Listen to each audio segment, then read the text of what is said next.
was born in southern England in 1937. My father was recalled to the army. He'd already done his 2 years, and then war broke out, so he got recalled to the army. So I really didn't see my father till I was about 8, because he was away all the time. He didn't actually get sent overseas, but he was still away from home. And we lived with our grandparents. Oh boy, thinking back to that, outside toilet, oh. So I finished school at 15, that's what we did in those days. You're 15, you're done, that's it, out. So I had an apprenticeship as an auto mechanic, and at that time in England there was compulsory service to the military. If you were serving an apprenticeship, you didn't have to go till you were 21.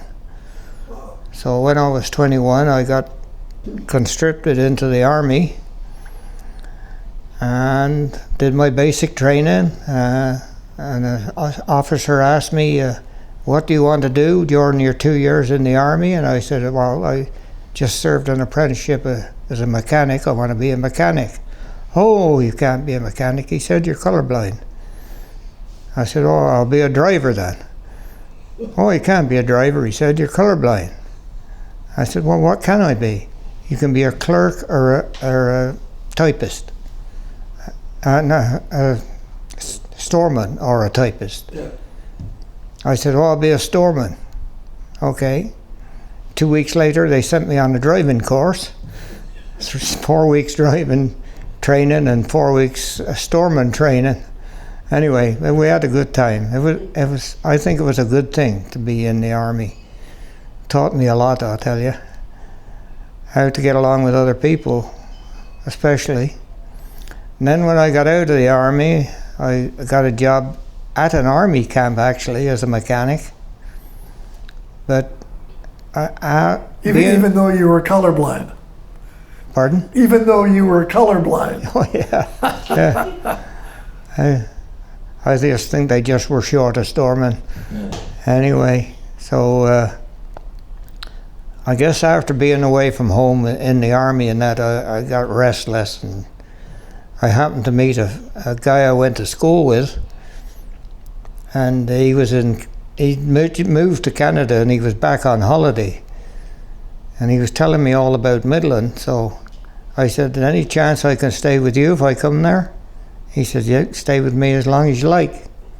So I went through all the procedures and interviews and medicals and everything. At that time, the Canadian government was advertising in British newspapers, anybody with a trade or a skill that could be used in Canada, they would pay you fair here.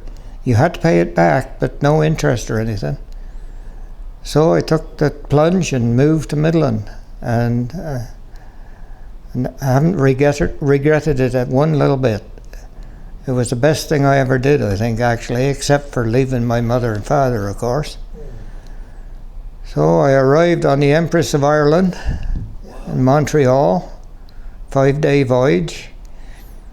They met me in Toronto, and I arrived in Midland, and I thought, oh my God, what a dump, because it was April and everything was dirty. The snow, there's still dirty snow around, and anyway, I thought, well, I'll stick it out for a while, see what happens.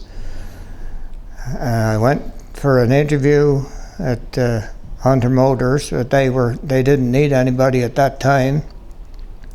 So I went to the government place where they give you interviews for work, and the guy happened to own a British car, so he said, I've just been looking for somebody like you, he said, and we have a spot for you at Grop Motors in Penetanguishene. So I went over for an interview and got the job and started, and I never left. I stayed with that company even after it changed hands.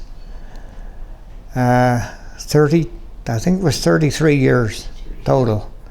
I'm the only one that ever retired from that company because the GM closed them down after I retired. Yeah, so one of the best moves I ever made was coming here. It's a gorgeous place, right? It really is. It is, sure is.